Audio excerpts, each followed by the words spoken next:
Hi, this is Don Devilack from One Stop Invention Shop. I'm here with Amy WEES, who is one of the leaders, really, and well-known experts in getting products made overseas.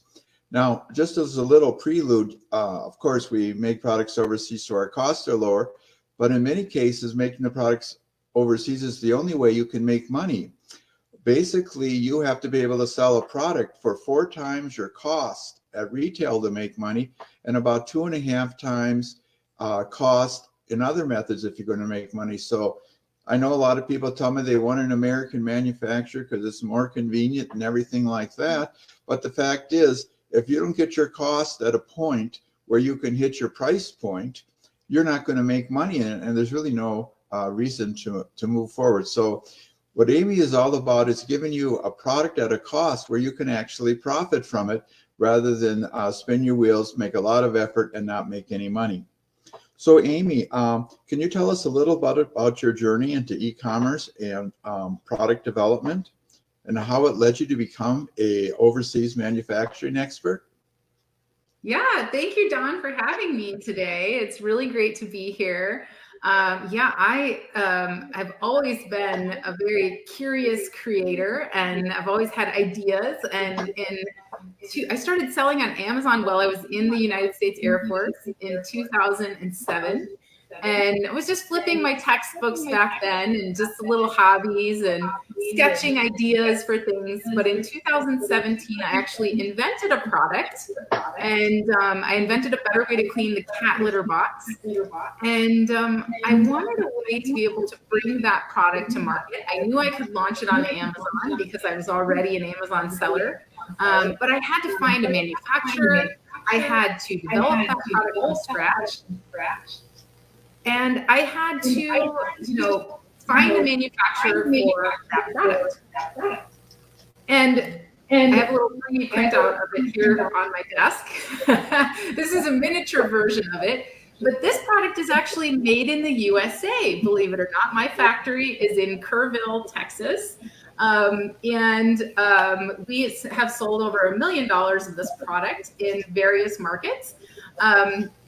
And along that journey, I also launched a bunch of other products for my brand and learned a lot about product development and started sourcing from China, as well as last year, I started the only multi-category trade show in Latin America. So I also am an expert at sourcing from Mexico and Latin America.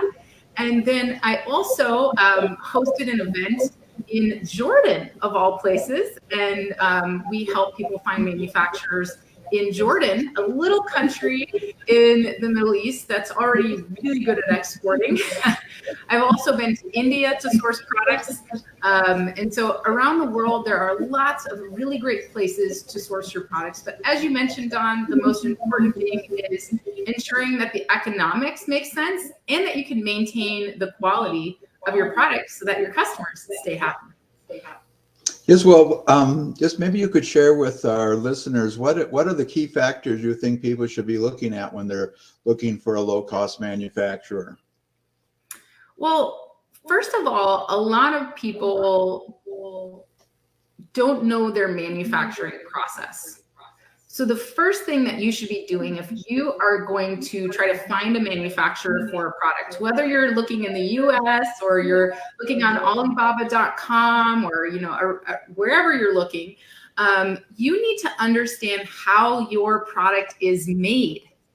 Because if you don't at all speak the language of your product or understand how it's made, you won't be able to have a decent conversation with a manufacturer or really know that who you're talking to is who they say they are. There's a lot of third parties who aren't manufacturers at all. They're just third parties listing for manufacturers.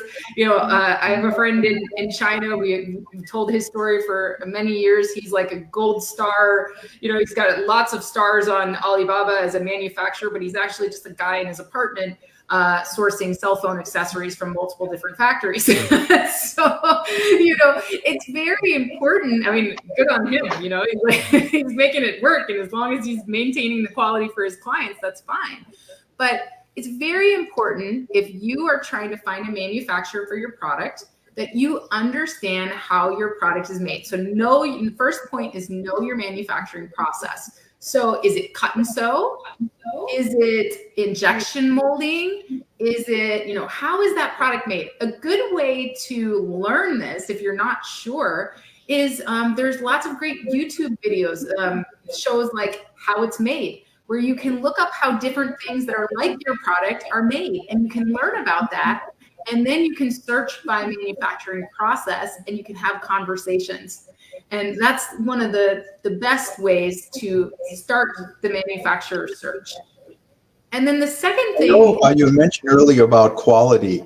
And so of course, inventors are worried about the quality. They're also worried about, hassle-free, like, will the product arrive and be perfect, or am I going to have a lot of customs? And they also worry about the cost. How do you kind of balance these things when you're dealing with the manufacturer? Yeah, so definitely that would be the other challenge, right, that comes along is understanding what your costs need to be.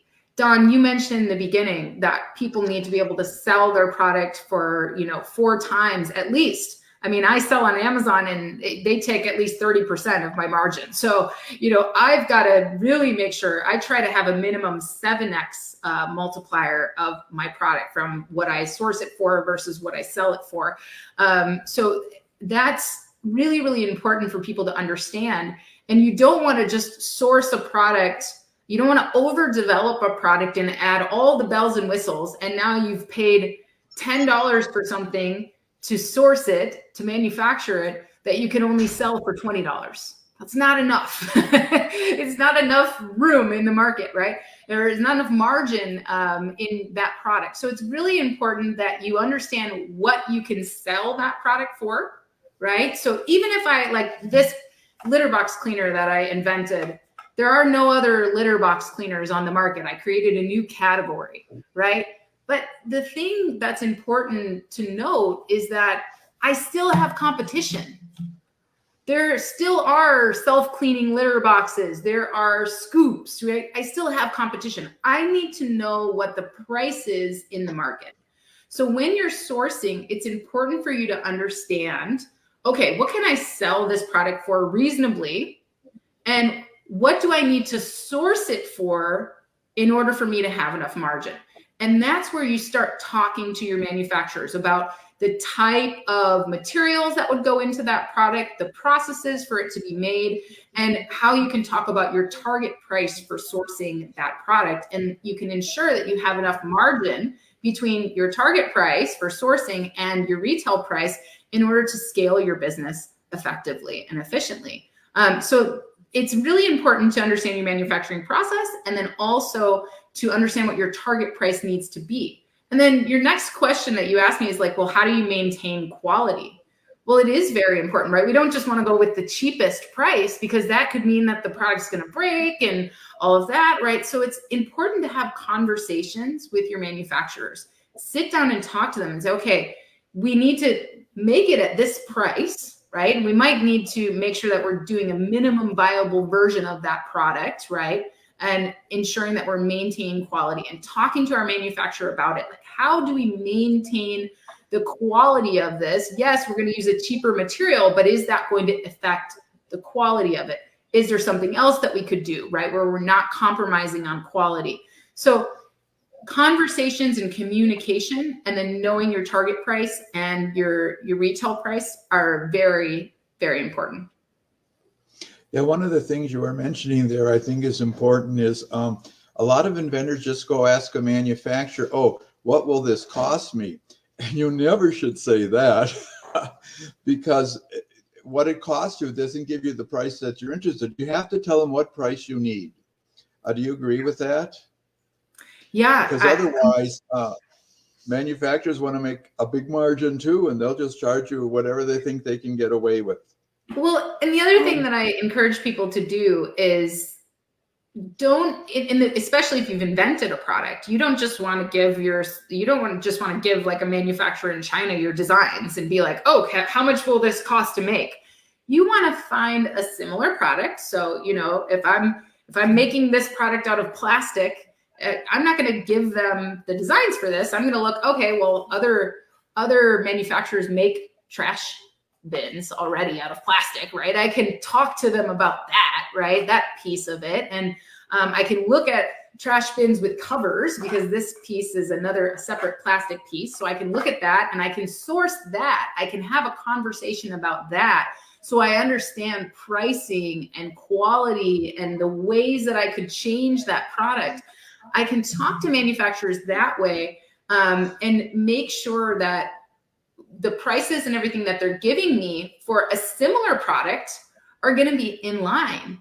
They're going to be fair, right? They're going to be good. And you can vet that manufacturer and make sure that they're actually a good partner for you before you go entering into contracts with them and releasing your designs, right? So I always encourage people to source a similar product, something that looks a lot like their product, that's made of the same materials, in order to vet their suppliers and find the right manufacturer and ensure that pricing is fair. Because what happens is, if I just give them my designs, they can't really give me a price on that, right? They don't know what it's going to take to necessarily make that until they have the mold and everything else. So they might just be giving me their best guess.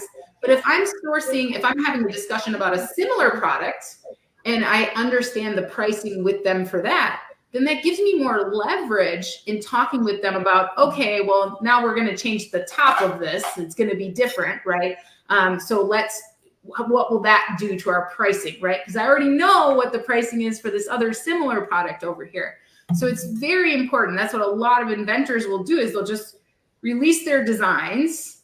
They will just be like, how much for this, and you want to really, understand your product, understand your manufacturing process, have a conversation, and understand what a similar product costs before you start getting into your specific designs and your specific requirements.